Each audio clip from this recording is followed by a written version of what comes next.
नमस्कार, मैं हूं आपके साथ सूर्या चौहान। हमारा उत्तर प्रदेश में आप सभी का स्वागत है। बुलेटिन का आगाज करते हैं उत्तर प्रदेश की खबरों के साथ। सीएम योगी आदित्यनाथ ने गोरखपुर दौरे का आज दूसरा दिन है और साथ ही सीएम योगी ने जनता दर्शन कार्यक्रम लगाया। इस दौरान दूर दराज से फरियादी फरियाद लेकर आए। सीएम योगी ने एक एक करके सबकी फरियाद सुनी और अधिकारियों को तुरंत निस्तारण के निर्देश दिए हैं।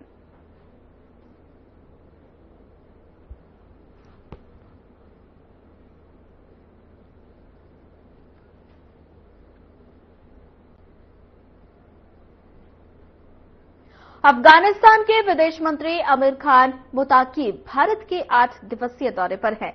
अफगान विदेश मंत्री मुताकी ने के साथ बैठक के दौरान विदेश मंत्री डॉक्टर एस जयशंकर ने कहा कि मुझे आज काबुल स्थित भारत के तकनीकी मिशन को भारतीय दूतावास के स्तर पर उन्नत करने की घोषणा करते हुए खुशी हो रही है। भारत अफगानिस्तान के सार्वभौमता और क्षेत्रीय अखंडता, स्वास्थ्यता और साथ ही पूरी तरह प्रतिबद्ध है। हमारे बीच घनिष्ठ सहयोग आपके राष्ट्रीय विकास के साथ साथ क्षेत्रीय स्थिरता और लचीलेपन में भी योगदान देता है।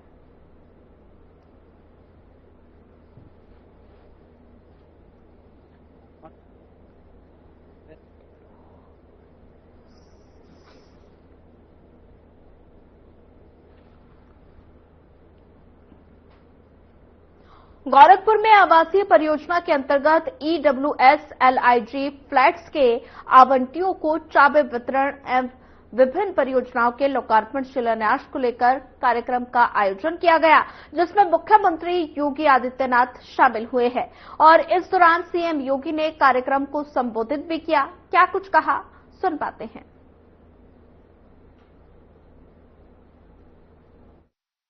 ईडब्ल्यूएस व एलआईजी आवासों के अधिकार पत्र सौंपने और लगभग 120 करोड़ रुपए की लागत की परियोजनाओं के लोकार्पण और शिलान्यास के लिए आयोजित आज के समारोह में उपस्थित केंद्रीय मंत्री श्री कमलेश पासवान जी, गोरखपुर के लोकप्रिय सांसद श्री रविकिशन शुक्ला जी, विधान परिषद सदस्य डॉक्टर धर्मेंद्र सिंह जी, गोरखपुर ग्रामीण से विधायक श्री विपिन सिंह जी, मान्य विधायकगण श्री फतेह बहादुर सिंह जी, महेंद्रपाल सिंह जी, प्रदीप शुक्ला जी, डॉक्टर बिमलेश पासवान जी, श्री श्रवण निषाद जी, उत्तर प्रदेश महिला आयोग की उपाध्यक्ष श्रीमती चारू चौधरी जी, भारतीय जनता पार्टी के क्षेत्रीय अध्यक्ष श्री सहजानंद राय जी, जिलाध्यक्ष जनार्दन तिवारी जी, महानगर संयोजक श्री राजेश गुप्ता जी, बोर्ड के सदस्य श्री दुर्गेश बजाज जी, पवन त्रिपाठी जी, श्री राधेश्याम श्रीवास्तव जी और आज के इस कार्यक्रम में उपस्थित गोरखपुर विकास प्राधिकरण के सानिध्य में बन रहे पाम पैराडाइज से जुड़े हुए हमारे सभी जो भी इस व्यवस्था से जुड़े हुए हैं, अतुल सर्राफ जी, जगदीश आनंद जी, केजरीवाल जी और उपस्थित सभी लाभार्थीगण, उपस्थित बहनों और भाइयों,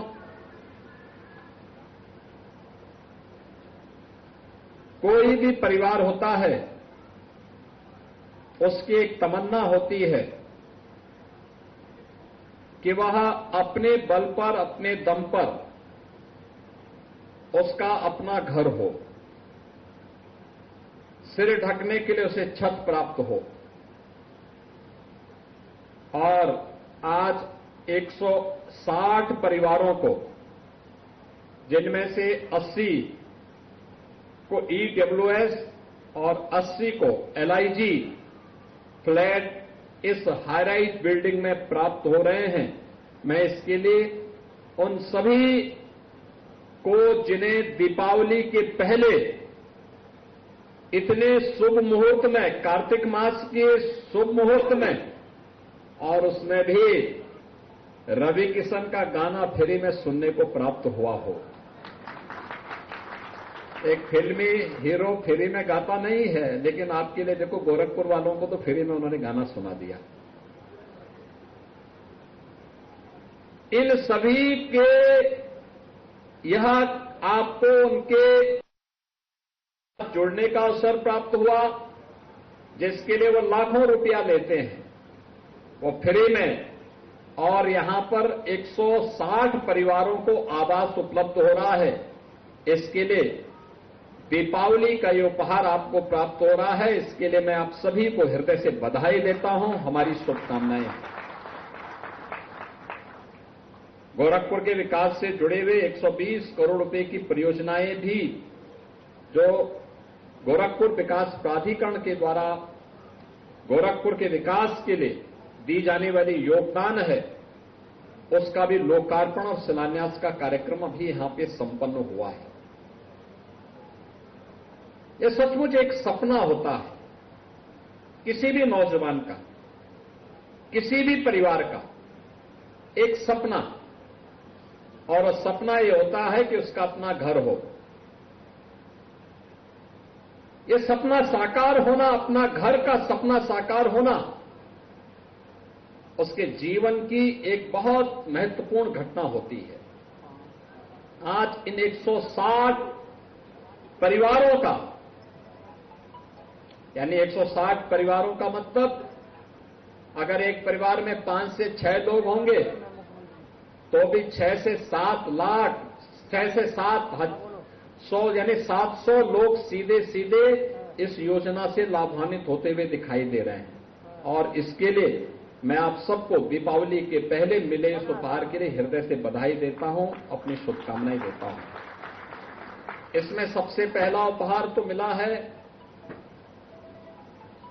गोरखपुर विकास प्राधिकरण की जीडीए की हाउसिंग स्कीम में जो लोग विस्थापित हुए हैं, ऐसे 40 परिवारों को यहां पे ईडब्ल्यूएस और एलआईसी के फ्लैट उपलब्ध करवाए गए। और बाकी 120 परिवार वे हैं जिन्हें लॉटरी के माध्यम से, जो गोरखपुर के निवासी थे, लॉटरी के माध्यम से उन्होंने आवेदन किया और आवेदन के माध्यम से उनका नाम आया और उनको यह आवास उपलब्ध कराया जा रहा है। मुझे जो बताया गया कि 9,000 से अधिक लोगों ने आवेदन किया और आवास में सौभाग्यशाली आप थे कि आप में से 160 लोगों को यह सुविधा प्राप्त हो पाई। जो 9,000 से अधिक लोगों ने आवेदन किया है, ये जरूरतमंद हैं। और मैं विकास प्राधिकरण से कहूंगा कि प्रयास होना चाहिए उन लोगों के लिए आवास की प्रक्रिया को हम तेजी के साथ आगे बढ़ाएं, ऐसे ही हाई राइज बिल्डिंग बनाएं, अच्छा आवास दें। देखिए, इस आवास की जो सबसे बड़ी विशेषता है वह ये कि जो ईडब्ल्यूएस के आवास बने हैं, ये ईडब्ल्यूएस के आवास यहां पर जो बने हैं, इसमें 35 वर्ग मीटर में यह आवास बना है। 5,40,000 रुपए का राशि आपको देना होगा और यह आवास आपको उपलब्ध हो गया है। यह 5,40,000 रुपए का आपको आवास प्राप्त हो रहा है। इसकी जो कीमत है, बाजार का जो दाम है, यह लगभग 13 से लेकर 15 लाख रुपए पड़ती है। लेकिन शासन के द्वारा छूट दी जा रही है, उस आधार पर यह 5,40,000 रुपए इसका रेट तय किया गया है, जिससे हर गरीब के पास अपने सिर को ढकने के लिए छत प्राप्त हो सके।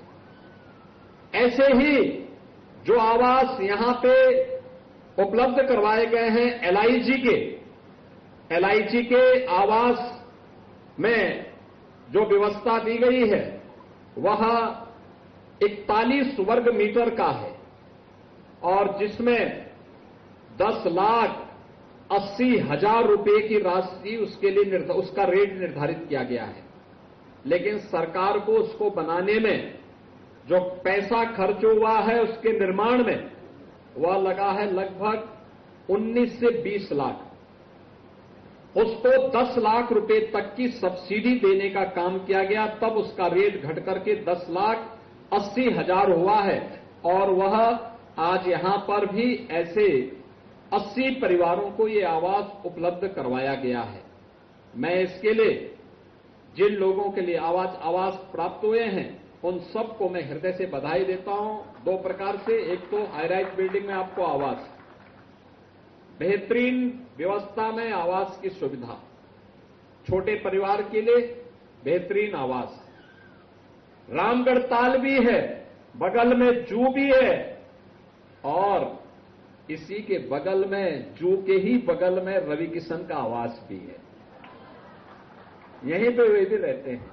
देखिए, एक फिल्मी हीरो इसलिए रह रहा होगा क्योंकि अच्छा लोकेशन होगा, इसीलिए तो रह रहे हैं। और एकदम आपके आवास की तरह ही उनका आवास भी दिखाई दे रहा है। वो तो कह रहे हैं कि साहब मैं वो छोड़ने को तैयार हूं, मुझे यहां अगर आवास मिल जाए तो। हमने कहा भी नहीं, ये गोरखपुर के उन लोगों के लिए है जिनके पास सिर ढकने के लिए अभी तक छत अपनी स्वयं की मेहनत से वे लोग नहीं तैयार कर पाए। उनको ये आवास पहले मिलना चाहिए। आपने एक बार कब्जा किया ही है तो उसको बनाए रखिए। एक आवास जो आपके पास है उसको रखिए, गरीब के अधिकार को मत लीजिए। लेकिन ये आवास आपके लिए एक सुनहरा अवसर है आगे बढ़ने के लिए। और हमारा प्रयास होना चाहिए कि जो व्यक्ति एक बार लाभान्वित हो जाता है, अगली बार दूसरे लोगों को इस सुविधा प्राप्त हो। इससे पहले भी हम लोगों ने गोरक्स इनक्लेव के रूप में एक आवासीय व्यवस्था उसका लॉन्च किया था, बगल में आपके चंपा देवी पार्क के पास।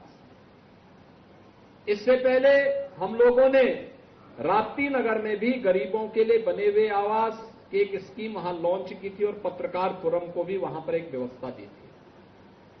आज आवश्यकता है हर तबके के लिए आवास मिले, गरीब के मिले, स्ट्रीट वेंडर के लिए मिले, रोज श्रमिकों को आवास प्राप्त हो और साथ साथ अलग अलग तबके के लोगों के लिए, पत्रकारों के लिए अलग से और व्यवस्था आनी चाहिए, अधिवक्ताओं के लिए, चिकित्सकों के लिए, शिक्षकों के लिए और भी अलग अलग व्यापारियों के लिए, उद्यमियों के लिए, अलग अलग तबके के लिए आवासीय स्कीम समय समय पे निकाल करके उन्हें अच्छे आवास देने की एक व्यवस्था की जानी चाहिए, जिससे हर व्यक्ति के पास अपने सिर को ढकने के लिए एक आवास की सुविधा मिल सके, एक छत प्राप्त हो सके।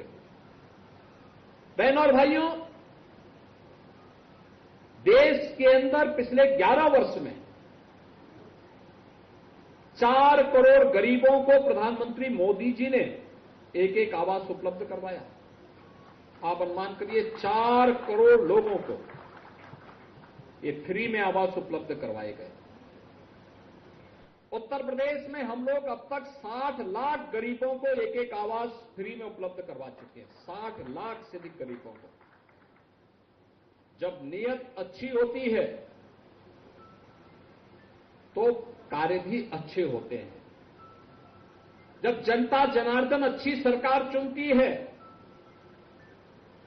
तो चुने गए अच्छे लोग अच्छा कार्य करते हैं, उससे विकास भी होता है और गरीबों का कल्याण का मार्ग भी प्रशस्त होता है। एक गरीब के लिए विकास भी आगे बढ़ती है और विकास के इन कार्यों का लाभ गरीबों को इसी रूप में प्राप्त होता है।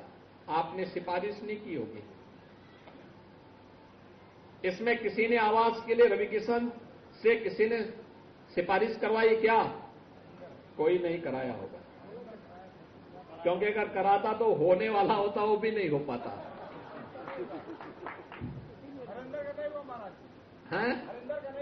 हाँ, लेकिन आवास हो गया।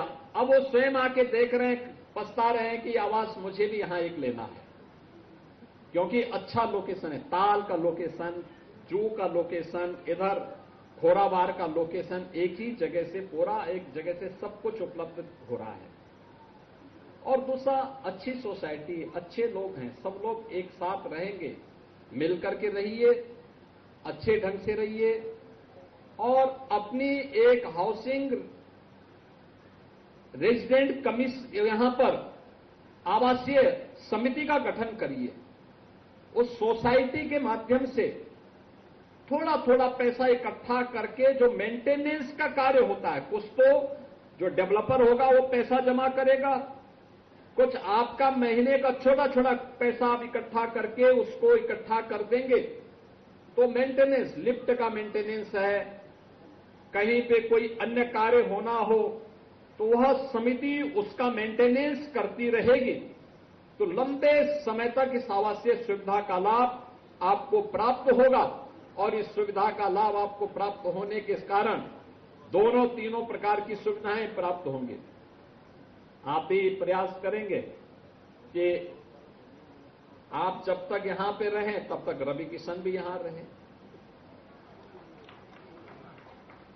आखिर रहना चाहिए ना भाई, एक कलाकार को आपने सांसद बनाया है तो कला तो ईश्वरीय प्रतिभा होती है, हर व्यक्ति गा नहीं सकता, हर व्यक्ति अभिनय नहीं कर सकता। अब आप कालीबाड़ी के बाबा से कहेंगे कि अभिनय करेंगे, क्या कर पाएंगे? क्या नहीं कर।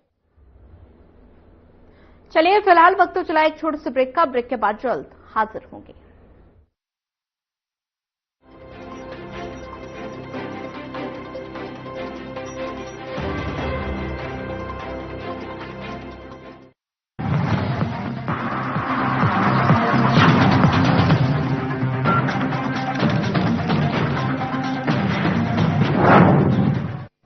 क्या रंग खिला, क्या रूप सजा, मैंने ही नहीं दुनिया ने कहा।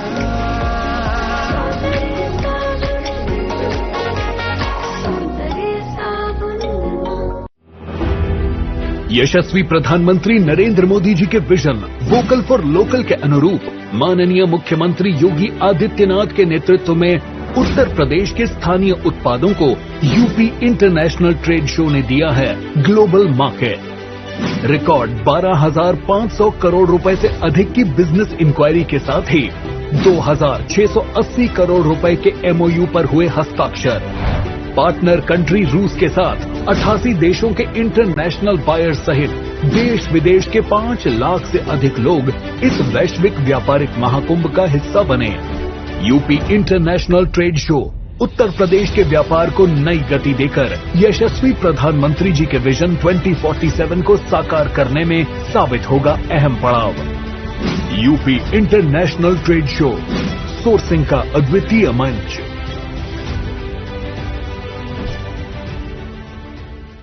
क्या रंग खिला, क्या रूप सजा, मैंने ही नहीं दुनिया ने कहा।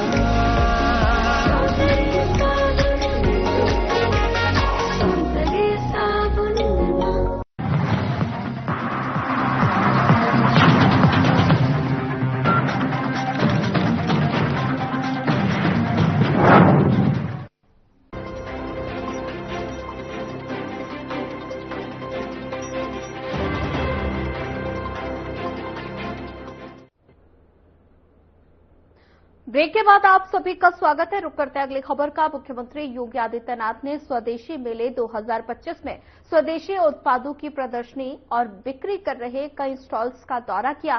सीएम योगी ने स्वदेशी उत्पादों की प्रदर्शनी और बिक्री के लिए आयोजित यूपी ट्रेड शो स्वदेशी मेले के उद्घाटन समारोह को संबोधित करते हुए कहा कि हमारी आस्था देवी लक्ष्मी और भगवान गणेश की मूर्तियों में है। हम अपनी मान्यताओं के अनुसार मूर्तियां खरीदते हैं, लेकिन 2017 से पहले ये मूर्तियां कौन बनाता था? ये चीन में बनती थी, जो हमारे देवी देवताओं में विश्वास नहीं रखते। साथ ही उन्होंने कहा कि एक जिला एक उत्पाद पहल के जरिए हमने गोरखपुर के टेराकोटा के काम को बढ़ा दिया।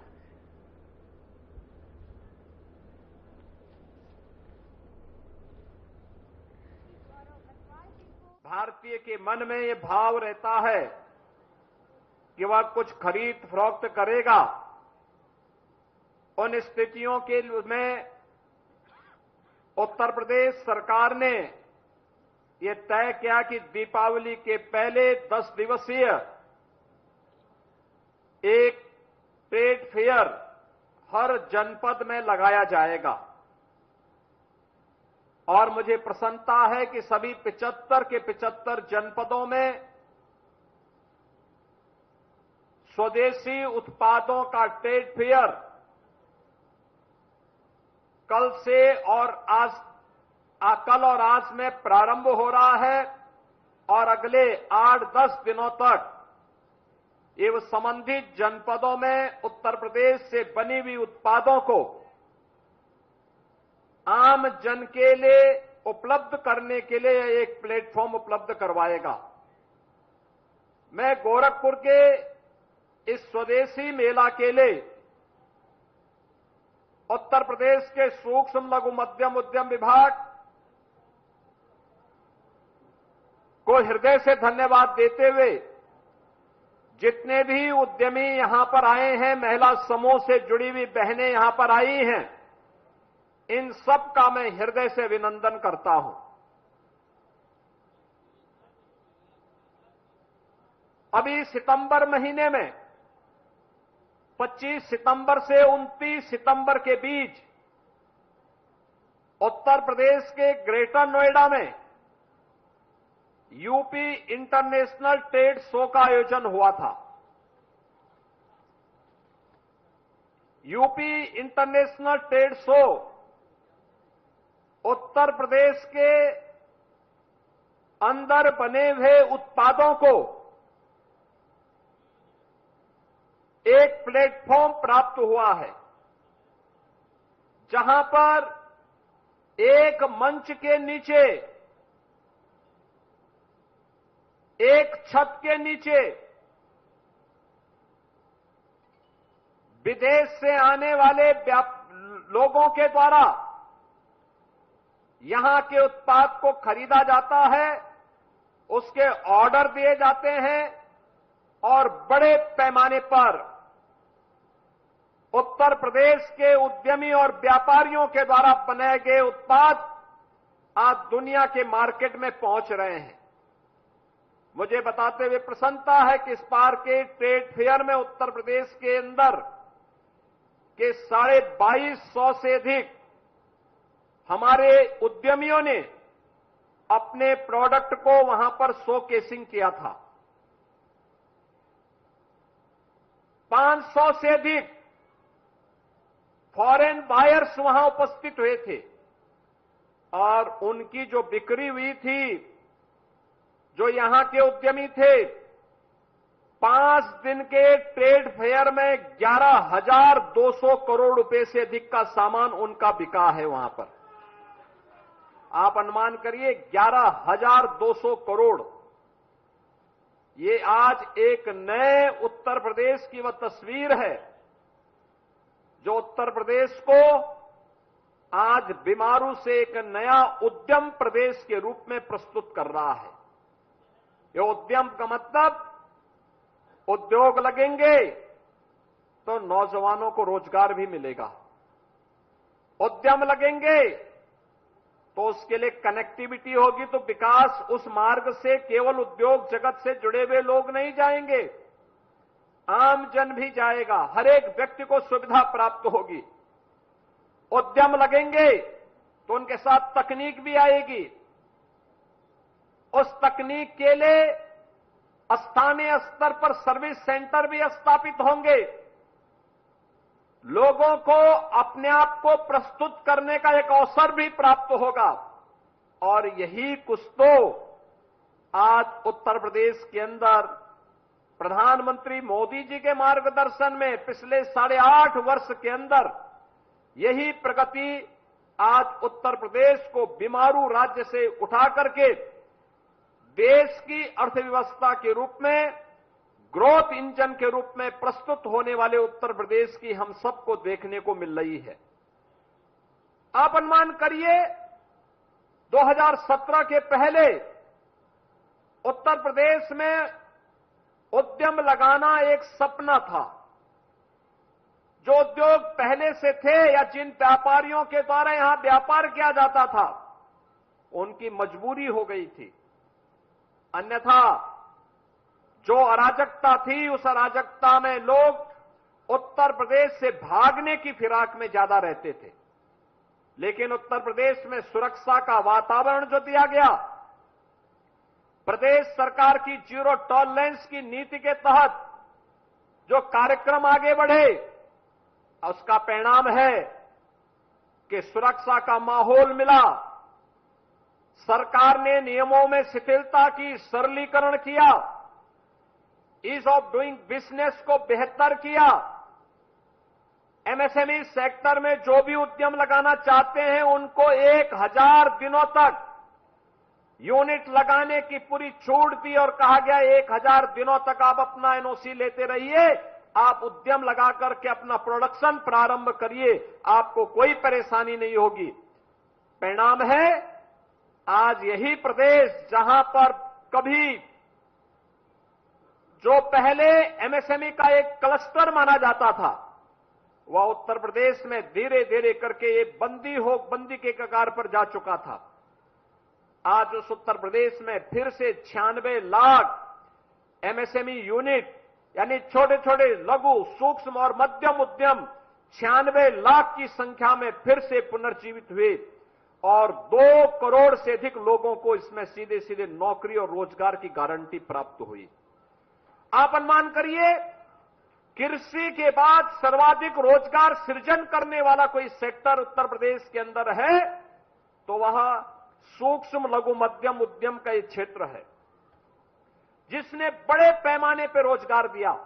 और ये केवल रोजगार आज का नहीं, संकट के समय का रोजगार है। कोरोना में जब 40 लाख से अधिक कामगार और श्रमिक जो अन्य राज्यों में कार्य करते थे वापस उत्तर प्रदेश में आए, तो उस समय उत्तर प्रदेश के अंदर हम लोगों ने एमएसएमई सेक्टर का यह आह्वान किया था और मैंने उस समय कहा था कि कम से कम एक कारीगर को, एक हस्तशिल्पी को अपने यहां काम पे लगाइए। और मैं धन्यवाद दूंगा एमएसएमई यूनिट का, उन्होंने उस समय जहां भी कोई काम मांगने के लिए गया उन्होंने उसे रखा। और चलिए फिलहाल इस बुलेटिन में इतना ही। ज्यादा खबरों के लिए बने रहिए हमारे साथ। नमस्कार।